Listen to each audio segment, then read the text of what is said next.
Pernah dengar gadis kecil miskin berkata, "Saya bisa 9 bahasa?"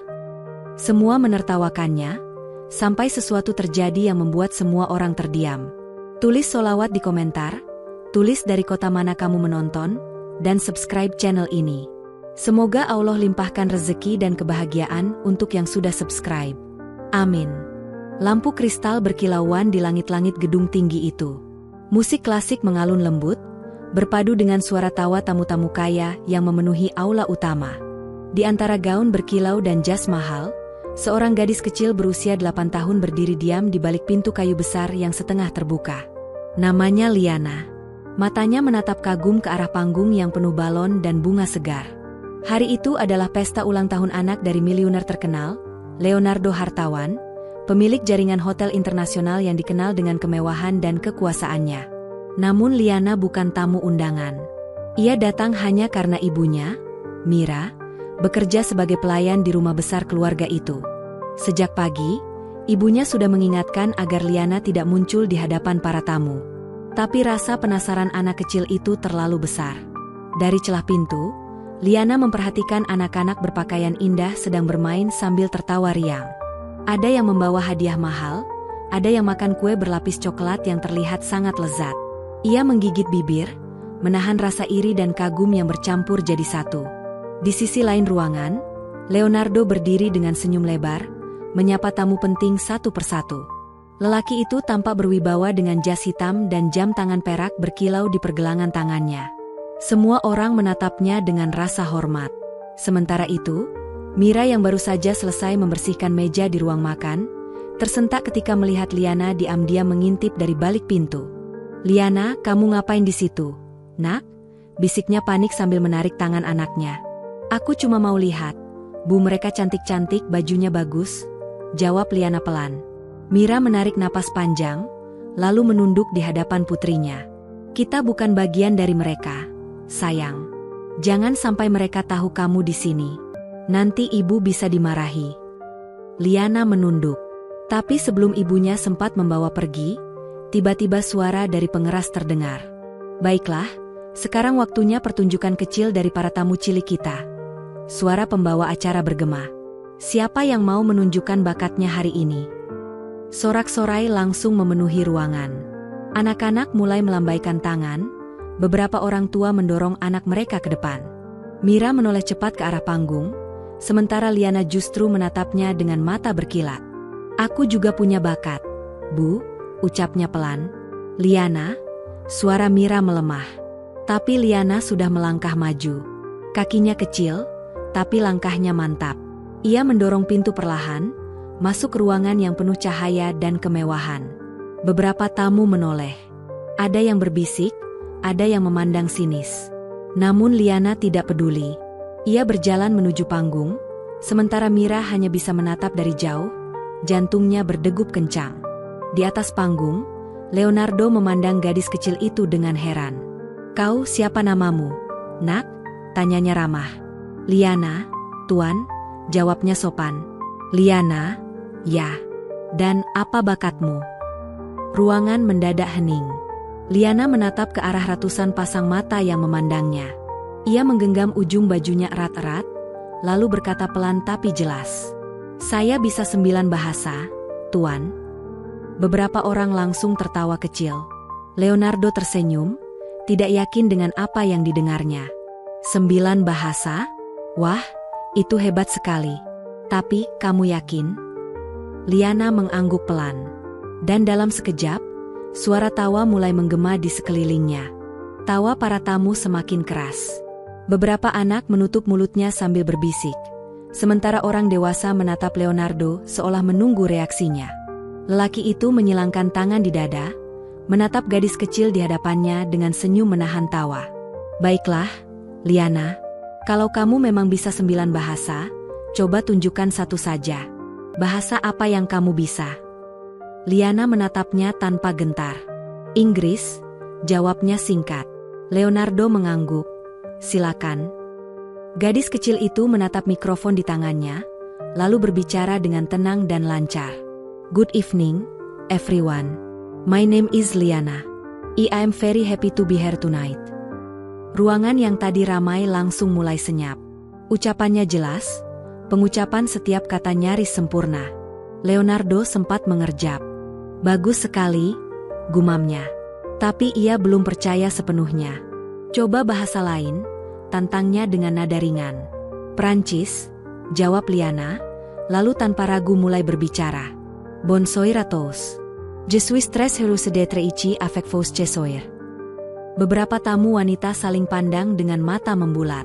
Salah satu tamu yang berasal dari Paris bahkan menutup mulutnya terkejut. Itu pelafalannya sempurna, katanya dengan suara hampir berbisik. Namun Liana belum berhenti. Ia melanjutkan dengan Mandarin, Jepang, Arab, hingga Rusia. Setiap kalimat meluncur mulus, tanpa jeda, tanpa ragu. Setiap kali ia berpindah bahasa, suasana ruangan berubah semakin hening. Hingga akhirnya, tak satupun orang berani menertawakan lagi. Leonardo mematung. Tatapannya tak lagi meremehkan, melainkan penuh rasa ingin tahu. Di balik wajah kecil itu, ia melihat sesuatu yang sulit dijelaskan. Kecerdasan yang tidak biasa, seperti kilatan cahaya di balik kesederhanaan. Ketika Liana menyelesaikan kalimat terakhirnya, ruangan yang tadi penuh tawa kini tenggelam dalam keheningan total. Hanya terdengar napas kecil dari gadis itu yang masih menunduk sopan di depan mikrofon. Lalu tiba-tiba, suara tepuk tangan tunggal terdengar dari arah belakang. Seorang wanita tua yang duduk di kursi kehormatan berdiri perlahan dan bertepuk tangan. Ia adalah Nyonya Helena Hartawan, ibu Leonardo, yang dikenal sangat keras dan jarang memberikan pujian. Anak ini luar biasa, ucapnya dengan suara tegas. Dari mana kau belajar semua itu, Nak? Liana menatapnya, lalu menunduk. Dari buku bekas yang ibu saya kumpulkan dari hotel-hotel milik Tuan Leonardo. Ibu selalu bilang, belajar itu tidak butuh uang, hanya kemauan. Kata-kata itu membuat Leonardo terpaku. Ia memandang gadis itu lama, lalu menoleh ke arah Mira yang berdiri di sudut ruangan. Wajahnya cemas. Untuk pertama kalinya dalam hidupnya, Leonardo Hartawan, lelaki yang selalu memandang segalanya dengan ukuran uang, merasa kecil di hadapan seorang anak miskin. Ia tidak tahu mengapa, tapi sejak malam itu, ada sesuatu yang berubah di dalam dirinya. Dan tanpa ia sadari, pertemuan singkat dengan gadis kecil itu akan membawa rahasia besar yang selama ini tersembunyi di balik nama besar keluarganya. Malam itu, pesta berakhir dengan suasana yang tak biasa. Tidak ada lagi tawa sombong atau tepuk tangan berlebihan. Semua orang masih membicarakan gadis kecil bernama Liana, yang dengan polosnya membungkam ruangan penuh orang berkuasa hanya dengan kata-kata. Mira segera menggandeng tangan putrinya, bergegas keluar sebelum ada yang marah. Namun langkah mereka terhenti ketika suara berat memanggil dari belakang. Tunggu. Leonardo berdiri di ambang pintu, menatap keduanya dengan pandangan yang sulit dibaca. Cahaya lampu gantung memantul di matanya, seolah ada gejolak yang belum tuntas. Kalian tinggal di mana? Tanyanya tenang. Mira menunduk sopan. Kami, di rumah kecil dekat hotel cabang pusat, Tuan. Saya bekerja di sana sebagai pelayan dapur. Leonardo mengangguk perlahan. Ia menatap Liana yang bersembunyi di balik tubuh ibunya. Kau luar biasa, Liana. Aku ingin kau datang ke rumah besok. Ada sesuatu yang ingin aku bicarakan dengan ibumu. Nada suaranya lembut, tapi ada ketegasan di baliknya. Mira ragu, namun tidak berani menolak. Ia hanya mengangguk pelan. Baik, Tuan. Keesokan harinya, udara pagi di halaman rumah besar keluarga Hartawan terasa dingin. Burung-burung berkicau di antara pepohonan tinggi. Di depan gerbang, Liana dan ibunya berdiri kikuk, menunggu izin masuk dari penjaga. Begitu mereka tiba di ruang tamu, Leonardo sudah menunggu. Ia duduk di kursi kulit hitam besar, sementara Nyonya Helena menatap dari kursi sebelah dengan tatapan tajam namun penuh rasa ingin tahu. Silakan duduk, ucap Leonardo. Aku ingin tahu lebih banyak tentangmu, Liana. Liana menunduk sopan. Saya belajar sendiri, Tuan, dari buku-buku dan video lama di perpustakaan hotel. Saya suka mendengarkan orang berbicara bahasa asing, lalu mencoba menirukannya. Leonardo menatap Mira. Dan kau biarkan anak sekecil ini belajar tanpa bimbingan. Mira menjawab dengan suara pelan, kami tidak punya uang untuk sekolah, Tuan. Tapi Liana, dia cepat sekali menangkap sesuatu. Kadang saya sendiri takut dengan kemampuan yang dia punya. Nyonya Helena yang sedari tadi diam, mencondongkan tubuh ke depan. Kau takut? Kenapa? Mira menelan ludah. Karena Liana bukan seperti anak kebanyakan. Kadang dia mengingat hal-hal yang tak pernah saya ceritakan. Bahkan hal-hal yang seharusnya mustahil ia tahu. Leonardo mengerutkan kening. Maksudmu? Mira terdiam lama. Suaranya nyaris bergetar ketika akhirnya ia bicara lagi. Ketika masih berumur 4 tahun, Liana pernah menyebut nama ayahnya. Padahal saya tak pernah memberitahunya. Ia bilang, ayahnya pernah tinggal di rumah besar dengan lukisan singa di ruang tamu. Ruangan itu mendadak sunyi. Leonardo membeku. Ia tahu, hanya satu tempat di kota ini yang memiliki lukisan singa di ruang tamu, rumah keluarga hartawan. Tatapan matanya beralih cepat ke wajah kecil di depannya. Liana menatapnya polos, tak mengerti mengapa semua orang tiba-tiba terdiam. Nyonya Helena menggenggam sandaran kursi dengan tangan bergetar. Apa maksudmu, Mira? Siapa ayah anak ini sebenarnya? Mira menunduk dalam-dalam. Air matanya jatuh perlahan. Saya tidak pernah bermaksud mengungkapkan ini, Nyonya, tapi Liana adalah darah dari keluarga ini. Leonardo tersentak. Suasana ruangan berubah berat, seolah udara berhenti bergerak. Di luar, angin bertiup membawa dedaunan jatuh satu persatu di halaman megah itu. Sementara di dalam rumah, rahasia lama yang terkubur bertahun-tahun mulai terkuak perlahan. Dan Liana, tanpa benar-benar memahami apa yang terjadi, hanya menatap wajah Leonardo yang kini pucat, seolah baru menyadari sesuatu yang sangat besar.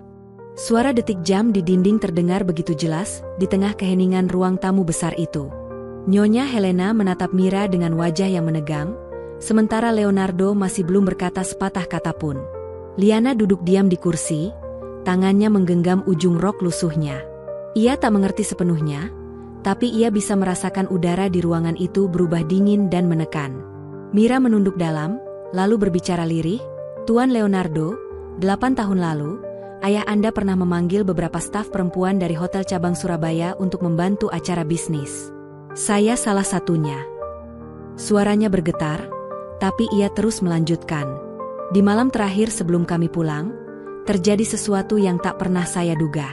Saya dipanggil ke ruang kerja. Awalnya saya pikir hanya untuk membawa dokumen, tapi sejak malam itu hidup saya tak pernah sama. Nyonya Helena menegakkan tubuh. Suaranya dingin dan tajam. Kau ingin mengatakan bahwa suamiku adalah ayah anakmu. Mira meneteskan air mata, tapi tak berusaha membela diri. Saya tidak menuduh, Nyonya. Saya hanya mengatakan yang sebenarnya. Saya tidak pernah menuntut apapun. Saya hanya ingin Liana tumbuh menjadi anak yang baik. Leonardo berdiri perlahan. Wajahnya kaku, matanya bergetar menatap gadis kecil di hadapannya. Ia ingat ayahnya, mendiang Tuan Haryono Hartawan, pria yang dihormati banyak orang tapi menyimpan sisi kelam yang jarang diketahui siapapun. Tidak mungkin, gumam Leonardo pelan. Tapi di dasar hatinya, ia tahu, semua kepingan itu mulai menyatu. Liana terlalu mirip dengan foto masa kecilnya. Tatapan mata, cara tersenyum, bahkan nada suaranya. Sementara itu, Nyonya Helena perlahan berdiri. Keluar dari rumah ini, sekarang juga. Suaranya menggema keras. Mira menggenggam tangan putrinya, memeluknya erat. Tapi Nyonya, saya. Tidak ada tapi. Keluarga kami tidak punya urusan dengan kebohongan seperti ini. Tangis Liana pecah. Ia tak mengerti kenapa ibunya diusir hanya karena mengatakan yang sebenarnya. Leonardo mencoba menahan ibunya. Ibu, tunggu. Kita belum tahu kebenarannya. Setidaknya beri aku waktu untuk memastikan semuanya. Namun Nyonya Helena tidak mendengar. Ia sudah berjalan cepat ke arah tangga, meninggalkan mereka dalam keheningan yang menyesakan. Leonardo menatap Mira dengan campuran bingung dan marah. Kenapa baru sekarang kau bilang? Mira menatapnya dengan mata merah. Karena saya tidak ingin menghancurkan keluarga siapapun. Tapi sekarang, ketika Liana mulai menunjukkan kemampuan luar biasa itu, saya takut, Tuan. Takut kalau masa lalu akan menghampirinya sebelum saya sempat menjelaskan apapun. Liana menggenggam tangan ibunya erat-erat. Bu, apa aku bikin masalah? Mira menggeleng, menahan tangis. Tidak, sayang. Kamu cuma jadi diri kamu sendiri. Ibu yang salah. Leonardo berdiri mematung. Hatinya bergejolak. Ia ingin marah, tapi entah kepada siapa. Pada wanita yang menyembunyikan kebenaran, atau pada ayahnya yang meninggalkan luka sebesar itu. Ia akhirnya berkata pelan, "Kalian jangan pergi dulu. Aku ingin tahu semuanya. Kalau benar Liana, darah keluarga ini, maka aku harus tahu kenapa Allah menitipkan anak secerdas dia di luar rumah ini." Mira mengangguk pelan, sementara air mata menetes di pipinya. Liana menatap Leonardo tanpa takut, seolah matanya menyimpan sesuatu yang lebih dalam. Dan untuk pertama kalinya, Leonardo merasa bukan dia yang sedang menilai, tapi dia yang sedang dinilai. Malam menjelang. Dari jendela besar rumah itu, bulan tampak bulat sempurna. Di balik cahayanya, dua takdir yang terpisah oleh waktu mulai bertemu perlahan. Namun bersamaan dengan itu, bayangan dari masa lalu pun mulai bergerak, membawa rahasia yang jauh lebih kelam daripada sekadar garis darah. Malam itu, hujan turun pelan membasahi atap rumah besar keluarga hartawan. Suara rintiknya menyelinap ke dalam ruang tamu yang sepi, tempat Leonardo duduk sendiri menatap foto lama ayahnya. Wajah Haryono hartawan di foto itu tersenyum gagah, seolah menertawakan segala rahasia yang kini perlahan terbongkar. Pikiran Leonardo berputar tanpa henti. Ia mencoba menolak kemungkinan itu, tapi setiap kali ia mengingat mata Liana, suaranya, dan kecerdasannya yang aneh, semua penolakan itu seolah runtuh. Ia menghela napas berat. Jika benar dia darah hartawan, berarti ayah menyembunyikan sesuatu lebih besar dari yang pernah aku duga. Pintu diketuk pelan. Mira berdiri di ambang, dengan wajah lelah dan pandangan khawatir. "Tuan, maaf kalau saya mengganggu." Liana belum tidur. Dia menunggu untuk minta maaf, karena sudah membuat keributan tadi siang. Leonardo menatapnya sejenak, lalu tersenyum tipis. "Tidak perlu. Justru aku yang harus bicara dengannya."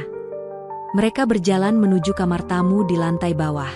Liana duduk di tepi ranjang, menatap jendela dengan pandangan kosong. Saat Leonardo masuk, gadis itu segera berdiri dan menunduk sopan. "Maaf, Tuan. Saya tidak bermaksud membuat Tuan marah." Leonardo berjongkok di hadapannya. "Tidak, Liana. Aku tidak marah. Aku hanya ingin tahu, siapa yang mengajarkanmu semua bahasa itu?" Liana menatap matanya, suaranya pelan namun jelas. "Tidak ada yang mengajar, Tuan. Kadang, suara-suara itu datang sendiri. Dalam mimpi. Seperti seseorang berbicara di kepala saya, mengulang kata demi kata, sampai saya mengerti artinya." Leonardo terpaku. "Suara?" Liana mengangguk. "Saya tidak tahu siapa dia. Tapi suaranya lembut, dan kadang memanggil nama saya dengan bahasa yang saya belum kenal. Kalau saya ucapkan kata itu keras-keras, biasanya ibu menangis." Mira menunduk, air matanya mulai mengalir. "Itu nama yang sama dengan yang dipakai mendiang Tuan Haryono waktu saya masih di rumah besar dulu," katanya lirih. "Hanya dia yang pernah memanggil saya dengan sebutan itu." Leonardo merasakan bulu kuduknya berdiri. Ia menatap gadis kecil itu lekat-lekat. "Liana, waktu suara itu datang, apa dia bilang sesuatu tentang keluarga hartawan?" Liana menggeleng pelan. "Tidak, Tuan. Tapi dia sering bilang satu hal. Katanya, ada dosa yang belum ditebus. Dan seseorang harus mengakhirinya." Ruangan terasa dingin. Angin malam meniup tirai jendela hingga bergoyang pelan. Leonardo memalingkan wajahnya ke arah foto ayahnya yang tergantung di dinding. Pandangan matanya mengeras. Mira memeluk Liana erat-erat, seolah ingin melindunginya dari sesuatu yang tak terlihat. "Tuan, saya mohon, kalaupun Liana benar darah keluarga hartawan, tolong jangan libatkan dia dalam urusan masa lalu itu. Biarkan dia hidup tenang." Leonardo berdiri perlahan. "Tidak, Mira. Justru karena dia keluarga, aku tak bisa membiarkan apapun menimpa kalian. Kalau benar ada dosa yang belum ditebus, maka akulah yang harus mencarinya." Ia menatap keluar jendela, ke arah langit yang masih menangis. Hujan turun semakin deras, menutupi suara langkah seseorang yang diam-diam berdiri di luar pagar rumah, mengawasi mereka dalam kegelapan. Bayangan itu menatap tajam ke arah jendela kamar tempat Liana berada, lalu berbisik pelan. Anak itu tidak boleh kembali ke rumah ini. Di dalam rumah, Liana memeluk ibunya lebih erat, matanya perlahan terpejam. Namun jauh di dalam mimpinya, suara itu datang lagi, suara yang sama, lembut tapi berat. Kali ini, bukan dalam bahasa asing, melainkan dalam bahasa yang ia kenal dengan baik. Liana, waktunya sudah dekat. Suara hujan masih terdengar di luar jendela, tapi di dalam kamar, suasana berubah menjadi tenang. Liana tertidur di pangkuan ibunya, napasnya lembut dan teratur. Namun di dalam mimpinya, dunia terasa berbeda, sunyi, putih, dan dingin seperti berada di antara dua dunia. Ia berdiri di tengah ruangan besar tanpa dinding. Cahaya keemasan menembus dari atas, sementara di depannya muncul sosok samar seorang pria parubaya berpakaian rapi, dengan wajah teduh tapi penuh luka. "Siapa kau?" tanya Liana perlahan. Sosok itu tersenyum, lalu melangkah mendekat. "Kau tak mengenalku, tapi darahku mengalir di nadimu, Liana." Gadis kecil itu menatap tajam. "Kau yang selalu bicara di kepalaku." Pria itu mengangguk. "Aku Haryono Hartawan, kakekmu." Liana terdiam.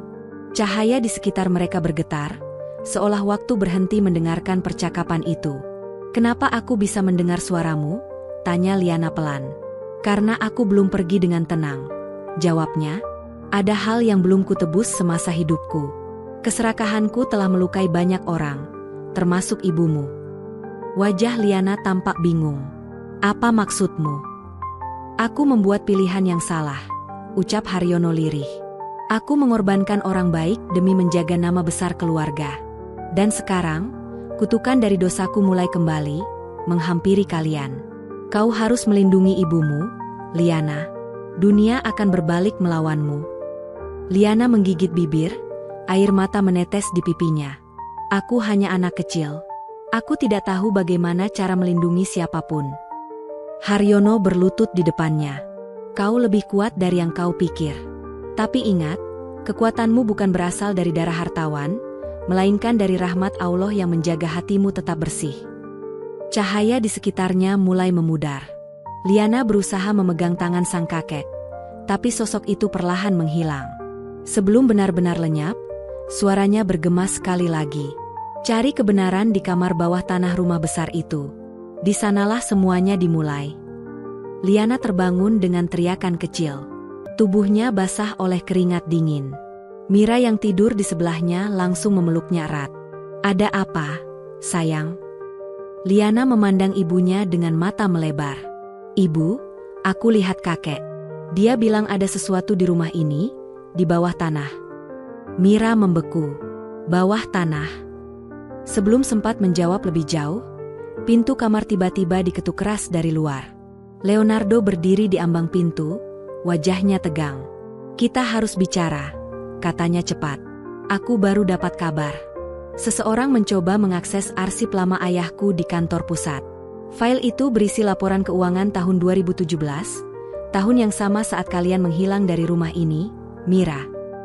Mira menatapnya bingung. "Apa hubungannya dengan kami, Tuan?" Leonardo menggeleng pelan. "Aku tidak tahu. Tapi satu hal yang pasti, ada orang yang tidak ingin masa lalu ayahku terbuka." Liana menatap Leonardo dalam-dalam. "Tuan, aku tahu di mana jawabannya." Leonardo menoleh. "Apa maksudmu?" "Di bawah tanah rumah ini," jawab Liana mantap. "Kakek yang memberitahu aku." Suasana hening. Leonardo menatap anak kecil itu, antara tak percaya dan merinding. Namun sesuatu di dalam hatinya berkata, Liana tidak berbohong. Ia menatap ke arah jendela, keluar rumah yang mulai diselimuti kabut. "Kalau begitu," katanya akhirnya, "kita akan mencari tahu malam ini juga." Sementara langkah mereka meninggalkan kamar, di ujung lorong lantai atas, Nyonya Helena berdiri diam dalam bayangan. Wajahnya pucat. Matanya bergetar mendengar kata, "bawah tanah." Perlahan ia berbisik pada dirinya sendiri. "Tidak, tempat itu sudah kukunci selamanya." Suatu malam, ketika hujan turun deras, Nara tidak bisa tidur. Ia teringat kata-kata William tentang ibunya yang pernah bekerja di rumah keluarga Hartono. Rasa penasaran menuntunnya keluar dari kamar, menuju ruang tamu besar yang sepi. Di dinding, tergantung potret keluarga Hartono. Nara menatap foto besar itu lama sekali. Di tengah bingkai, berdiri William muda bersama orang tuanya. Namun matanya justru tertuju pada sudut bawah foto itu. Ada seorang perempuan muda berdiri di belakang, mengenakan seragam pelayan. Wajah itu mirip sekali dengan ibunya. Nara menahan napas. Tangannya bergetar. Ia mendekat lebih dekat, memastikan apa yang dilihatnya. Tidak salah lagi. Itu memang wajah ibunya, Raina. Kenangan lama mulai muncul dalam pikirannya, potongan-potongan masa kecil yang samar, tentang ibunya yang dulu sering duduk di tepi ranjang sambil berkata pelan. Ingat ya, nak, jangan pernah membenci siapapun meski mereka menyakitimu. Tiba-tiba, suara langkah kaki terdengar dari belakang. Nara segera menoleh. Di ambang pintu, berdiri Nyonya Hartono, dengan tatapan tajam dan dingin. Kau seharusnya tidak melihat itu, katanya datar. Nara terdiam, tidak tahu harus berkata apa. Wanita itu melangkah mendekat, membawa lampu kecil di tangannya. Ya, perempuan di foto itu memang ibumu. Tapi kau harus tahu, dia bukan siapa-siapa di rumah ini. Dia cuma pelayan yang terlalu berani melampaui batas. Air mata Nara menetes tanpa bisa ia tahan. Apa maksudmu? Nyonya Hartono menatapnya tajam. Dia membuat masalah besar bertahun-tahun lalu. Dan karena itu, keluarga ini hampir hancur. Nara terdiam membeku. Suara hujan makin deras di luar jendela. Wanita itu menunduk. Suaranya lebih pelan. Kau tidak tahu apa yang ibumu lakukan pada suamiku, kan? Kalimat itu menghantam hati Nara seperti petir. Ia ingin bertanya, ingin membela ibunya, tapi lidahnya keluh. Nyonya Hartono berbalik dan berjalan pergi meninggalkannya dengan kalimat terakhir yang menusuk. Kalau aku jadi kau, aku tidak akan mencoba membuka masa lalu yang seharusnya dikubur. Nara berdiri diam di depan foto itu, menggenggam dadanya yang bergetar. Ia tidak tahu apa yang sebenarnya terjadi di masa lalu, tapi satu hal pasti, kebenaran itu kini memanggilnya lebih keras dari sebelumnya. Dan entah kenapa, jauh di dalam hatinya, ada firasat bahwa rahasia ibunya berhubungan langsung dengan William. Keesokan harinya, suasana di rumah besar itu berubah sunyi. Tak ada tawa, tak ada percakapan. Hanya suara langkah sepatu yang sesekali menggema di lantai marmer. Nara mencoba beraktivitas seperti biasa, namun pikirannya tidak bisa lepas dari foto semalam. Ia tahu, ibunya bukan orang seperti yang digambarkan Nyonya Hartono. Tapi bagaimana mungkin ibunya bisa berada dalam foto keluarga itu? Dan kenapa wanita itu menyebut ibunya penyebab kehancuran keluarga mereka? Sementara itu, di ruang kerjanya, William duduk termenung di depan meja. Di tangannya tergenggam foto lama yang sama, foto keluarganya bersama seorang pelayan muda bernama Raina. Matanya yang tajam perlahan memanas, bukan karena marah, tapi karena kenangan yang selama ini ia kubur, kini kembali muncul ke permukaan. Raina, bisiknya pelan. Ketika pintu diketuk, ia segera menyembunyikan foto itu di bawah tumpukan dokumen. Yang masuk adalah Leona, adiknya. Kau kelihatan aneh belakangan ini, Kak, ucap Leona lembut. William menatapnya datar. Tidak ada apa-apa. Leona menggeleng. Kau berbohong. Aku tahu setiap kali kau menyentuh foto itu, kau tak bisa tenang. William berdiri dan menatap keluar jendela. Kau masih ingat perempuan itu? Leona menunduk. Perempuan yang dulu diusir ibu? Ya, aku ingat sedikit. William menghela napas panjang. Dia bukan sekadar pelayan biasa, Leona. Dia orang yang pernah menyelamatkan ayah dari kehancuran. Leona terbelalak. Apa maksudmu? William tidak menjawab. Ia hanya menatap langit yang mulai mendung.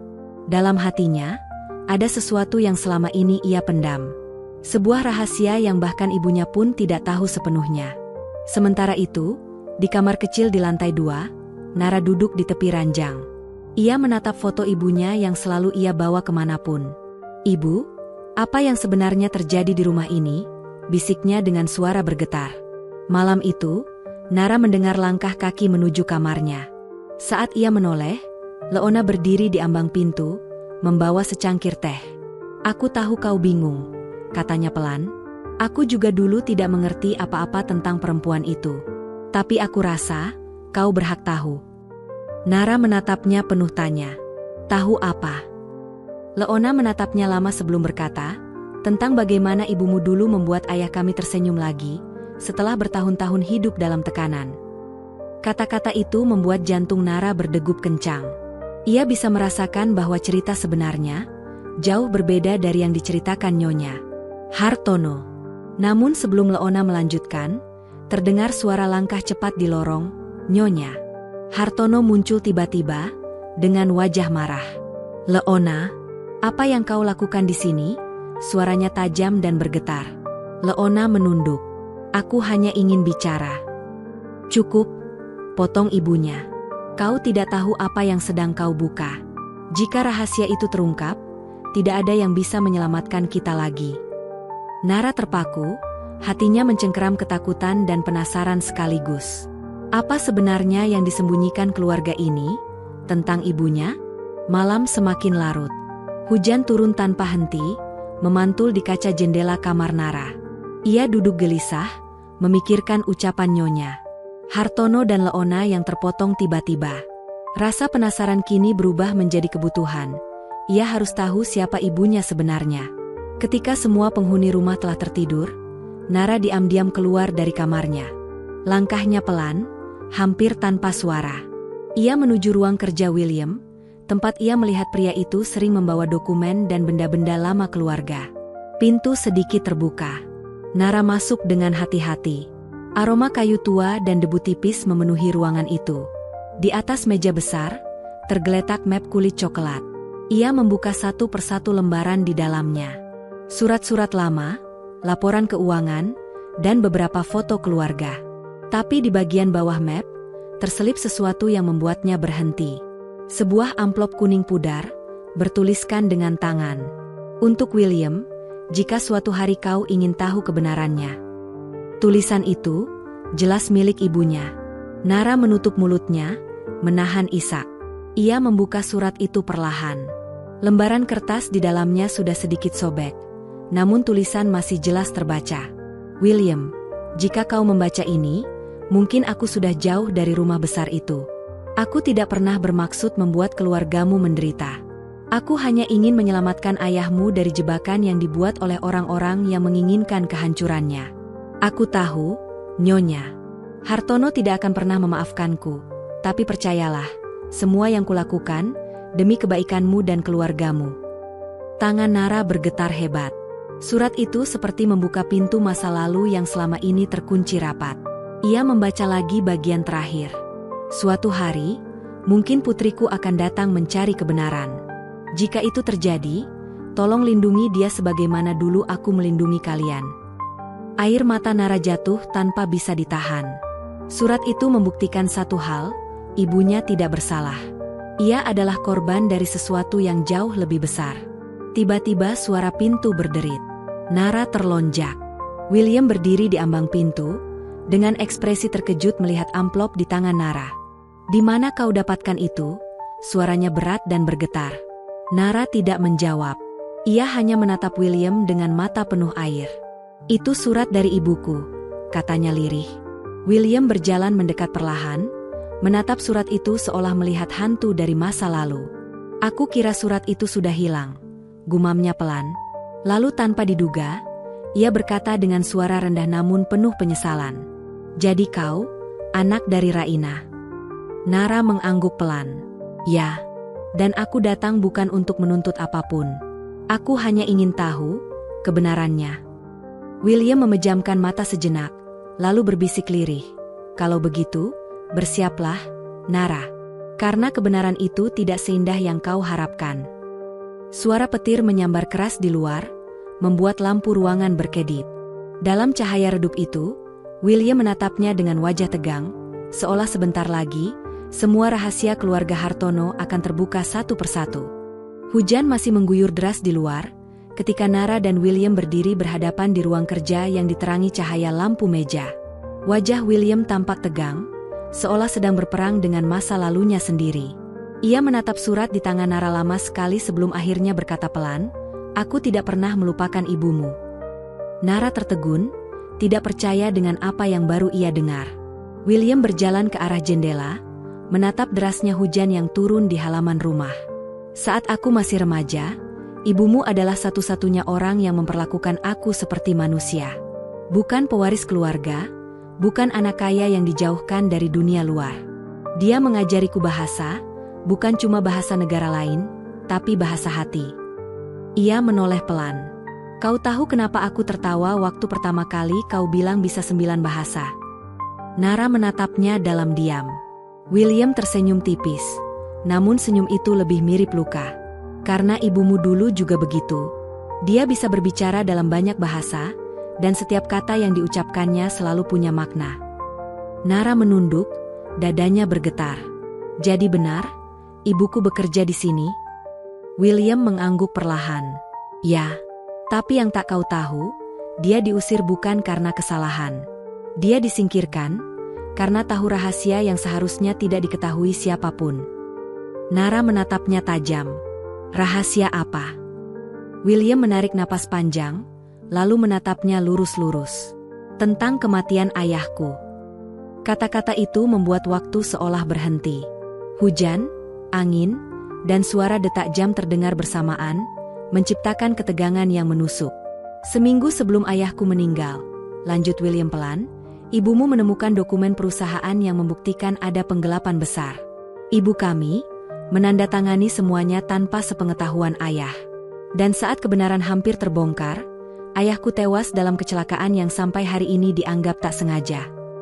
Nara menutup mulutnya, tubuhnya lemas. "Dan ibuku menuduh Raina yang membocorkan semuanya. Dia mengusir ibumu malam itu juga, tanpa penjelasan, tanpa kesempatan bicara." William menunduk. "Aku terlalu muda saat itu. Aku tidak tahu siapa yang benar. Aku hanya ingat ibumu menangis sambil berkata, 'Aku hanya ingin menolong.'" Suara William bergetar, matanya basah. "Dan sejak hari itu, rumah ini tak pernah sama lagi. Ibu kami berubah dingin, penuh kebencian. Aku tumbuh dengan rasa bersalah, karena aku tidak pernah membela perempuan yang paling tulus di rumah ini." Nara menitikkan air mata tanpa suara. Ia kini tahu, ibunya bukan sekadar pelayan, tapi saksi dari dosa besar yang disembunyikan keluarga itu. William menatapnya dalam. "Sekarang kau tahu kenapa aku tak bisa membiarkan siapapun membencimu. Karena setiap kali aku melihatmu, aku seperti melihat sosok ibumu yang dulu." Suasana hening. Hanya terdengar hujan yang makin deras di luar sana. Nara menunduk, menggenggam surat itu erat di dada. Dalam hatinya, ada rasa lega sekaligus getir. Namun sebelum salah satu dari mereka sempat berkata lagi, suara langkah berat mendekat dari lorong. Pintu tiba-tiba terbuka lebar. Di sana berdiri Nyonya Hartono. Wajahnya dingin, namun matanya memancarkan ketakutan yang jelas. "Jadi akhirnya kau tahu juga, William," ucapnya pelan namun menusuk. William menatap ibunya, tidak bergeming. "Ya, Bu," jawabnya datar. "Dan kali ini, aku tidak akan diam lagi." Suara petir mengguncang langit malam ketika Nyonya Hartono melangkah masuk ke ruang kerja. Tatapannya menusuk, penuh tekanan. William berdiri di hadapannya, sementara Nara berdiri di sisi meja, menggenggam surat ibunya erat di dada. "Jadi, ini yang kau sembunyikan selama ini?" Suara William berat, menahan emosi. "Nyonya Hartono mendengus pelan. Aku hanya melindungi keluarga ini, William. Kau tidak akan mengerti." "Melindungi?" William menatap ibunya tajam. "Dengan menuduh perempuan tak bersalah? Dengan menghancurkan hidupnya, lalu menanamkan kebencian pada setiap orang di rumah ini?" Nyonya Hartono menatap anaknya dengan mata bergetar. "Kalau aku tidak melakukannya, keluarga kita sudah hancur sejak lama. Raina terlalu banyak tahu. Dia tahu aku." Kalimatnya terputus. Ia menutup mulutnya cepat, seolah baru menyadari apa yang hampir ia katakan. William melangkah maju. Kau apa, Bu? Suaranya dingin. Kau yang membuat ayah mati. Wajah Nyonya Hartono seketika pucat. Ia memalingkan wajah, menahan tangis yang hampir pecah. Cukup, William. Kau tidak tahu apa-apa. Justru aku tahu semuanya sekarang, teriak William, menepuk meja. Ibu yang menandatangani penggelapan itu, bukan ayah. Dan ibu menuduh Raina agar tidak ada yang berani menggali kebenaran. Nara terkejut mendengar itu. Matanya beralih ke Nyonya Hartono yang kini berdiri gemetar, seperti orang kehilangan pijakan. Air mata wanita itu akhirnya jatuh. Ia menatap Nara lama, lalu berbisik lirih, "Aku tidak bermaksud membuat ibumu menderita. Aku hanya takut. Takut kehilangan segalanya." Hening. Suara hujan terdengar makin berat. William mengepalkan tangannya. "Dan karena ketakutan itu, kau mengorbankan orang yang paling jujur." Nyonya Hartono tersungkur di kursi, menangis keras. "Aku pikir waktu akan menghapus semuanya, tapi ternyata tidak." Ia menatap Nara, kali ini dengan mata penuh penyesalan. "Nak, ibumu perempuan baik. Aku tahu itu. Tapi aku terlalu terlambat untuk meminta maaf." Nara mendekat perlahan, menatap wanita tua itu tanpa kebencian. "Yang ibu hancurkan bukan hanya ibuku, tapi juga aku. Aku tumbuh tanpa tahu siapa kami sebenarnya." Nyonya Hartono menunduk, bahunya bergetar. "Kalau aku bisa memutar waktu," suaranya hampir tak terdengar. William memalingkan wajah, tak sanggup melihat ibunya dalam keadaan itu. "Penyesalan tidak akan mengembalikan apapun, Bu. Tapi mungkin bisa menebus sedikit dosa." Ia menatap Nara dengan lembut. "Mulai malam ini, kau tidak lagi orang luar di rumah ini. Kau bagian dari keluarga Hartono, seperti seharusnya dulu ibumu diperlakukan." Nara menatap William, matanya basah tapi hangat. Ia ingin berbicara, tapi tak bisa. Suara di tenggorokannya terhenti oleh emosi yang menyesak. Di luar, hujan perlahan mulai reda. Udara malam menjadi tenang, seolah langit pun ikut menunduk menyaksikan kebenaran yang akhirnya terbuka. Namun di balik ketenangan itu, sesuatu masih belum selesai. Karena saat Nara menatap kembali surat ibunya, ia menyadari satu hal yang belum pernah dibicarakan oleh siapapun. Satu nama yang disebut dalam baris terakhir surat itu, nama seseorang yang ternyata masih hidup, dan mengetahui seluruh rahasia dari awal. Nama itu tertulis jelas. Arman. Dan di detik itu juga, Nara tahu, kisah ini belum berakhir.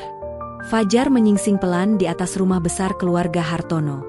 Hujan sudah berhenti, namun udara masih lembab, menyisakan aroma tanah basah yang pekat. Nara berdiri di teras belakang, menggenggam surat ibunya dengan wajah murung. Ia belum bisa berhenti memikirkan nama yang tertera di akhir surat, Arman. Nama itu asing baginya, tapi caranya tertulis, begitu tegas, seolah ibunya ingin memastikan nama itu tidak pernah dilupakan. Ia tahu, satu-satunya cara menemukan seluruh kebenaran adalah dengan mencari orang bernama Arman itu. Tak lama kemudian, langkah kaki William terdengar mendekat. Ia membawa secangkir kopi, matanya tampak lelah. "Kau belum tidur, Nara?" "Tidak bisa," jawab Nara pelan. "Aku menemukan nama seseorang di surat ini. Arman. Ibu menulis kalau dia tahu semua tentang kejadian dulu." William terdiam sejenak, lalu menatap jauh ke arah taman. "Arman," gumamnya lirih. "Nama itu tidak asing. Kalau aku tidak salah, dia dulu adalah asisten pribadi ayah." Nara menatapnya cepat. "Jadi dia masih hidup?" William mengangguk perlahan. "Aku dengar setelah ayah meninggal, dia keluar dan tinggal di desa kecil dekat perbatasan Bogor. Tak ada yang tahu pasti kenapa dia menghilang." Nara langsung berdiri. "Aku harus menemuinya." William menatapnya ragu. "Itu berbahaya. Kalau dia memang tahu sesuatu, artinya dia juga menyimpan rahasia besar. Dan orang seperti itu biasanya tidak ingin ditemukan." "Aku tidak peduli," kata Nara tegas. "Selama masih ada kebenaran yang disembunyikan, aku tidak akan berhenti." William menatap gadis itu lama, lalu menghela napas berat. "Baiklah, aku akan ikut denganmu." Beberapa jam kemudian, Mereka berdua meninggalkan rumah besar itu dengan mobil hitam sederhana. Perjalanan menuju desa kecil di kaki gunung memakan waktu hampir 3 jam. Sepanjang jalan, keduanya nyaris tak berbicara. Hanya suara angin dan deru mesin yang mengisi keheningan. Ketika mereka tiba di sebuah desa tua yang sepi, William memarkir mobil di depan rumah kayu kecil.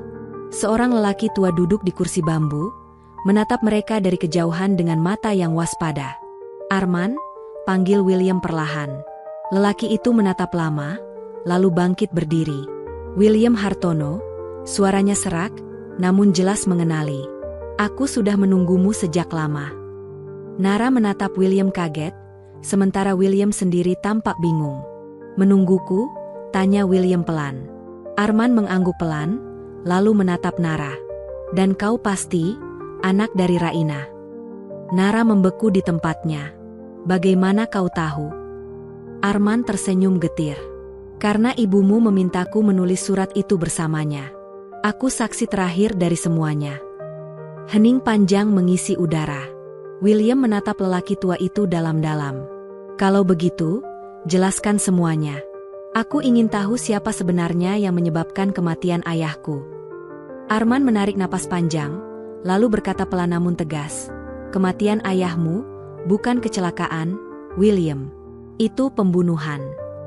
Kata-kata itu jatuh seperti petir di siang bolong. Nara dan William saling pandang, tubuh mereka membeku. Arman menatap ke arah langit abu-abu, lalu melanjutkan dengan suara berat. "Dan orang yang membuat rencana itu masih hidup sampai sekarang." Angin gunung berhembus pelan, membawa hawa dingin yang menggigit. Suara burung hutan sesekali terdengar di kejauhan, namun suasana di rumah kayu itu terasa tegang dan berat. William menatap lelaki tua itu lekat-lekat. "Katakan, Arman, siapa yang membunuh ayahku?" Arman menunduk, menarik napas panjang, lalu berjalan ke arah lemari tua di sudut ruangan. Ia mengambil sebuah kotak kayu kecil, lalu meletakkannya di atas meja. Dari dalam kotak itu, ia mengeluarkan tumpukan kertas, foto, dan satu flash disk berwarna hitam yang tampak usang. "Semua jawabannya ada di sini," katanya pelan. "Tapi sebelum aku menjelaskannya, kalian harus tahu sesuatu tentang ayahmu, Tuan Hartono." Ia duduk perlahan, menatap mereka bergantian. "Ayahmu adalah pria baik, tapi ia terlalu percaya pada orang-orang di sekitarnya. Saat itu, ada proyek besar antara Hartono Group dengan investor luar negeri. Sebuah kerjasama yang bisa mengubah segalanya. Tapi di balik itu, ada permainan kotor." William berusaha menahan diri untuk tidak memotong. Arman melanjutkan dengan suara yang semakin berat. "Orang yang merancang penggelapan uang perusahaan bukan ibumu, bukan Raina, tapi seseorang yang sangat dekat dengan ayahmu, bahkan dianggap seperti keluarga sendiri." Nara menatap tajam. "Siapa?" Arman menatapnya dengan mata sayu. "Seorang pria bernama Dimas Surya, adik kandung Nyonya Hartono." Kata itu membuat William menegang di tempatnya. "Paman Dimas?" Arman mengangguk pelan. "Ya, dialah yang memalsukan dokumen-dokumen keuangan. Ibumu, Raina, menemukan kejanggalan itu. Ia mencoba memperingatkan ayahmu, tapi sebelum sempat membuka semuanya, Dimas lebih dulu bertindak." Nara menelan ludah. Apa yang dia lakukan? Arman menatap jauh keluar jendela. Ia merusak rem mobil ayahmu malam sebelum kecelakaan. Semuanya dirancang agar terlihat seperti musibah. Suara itu membuat udara di ruangan seperti berhenti bergerak. William menutup mata, rahangnya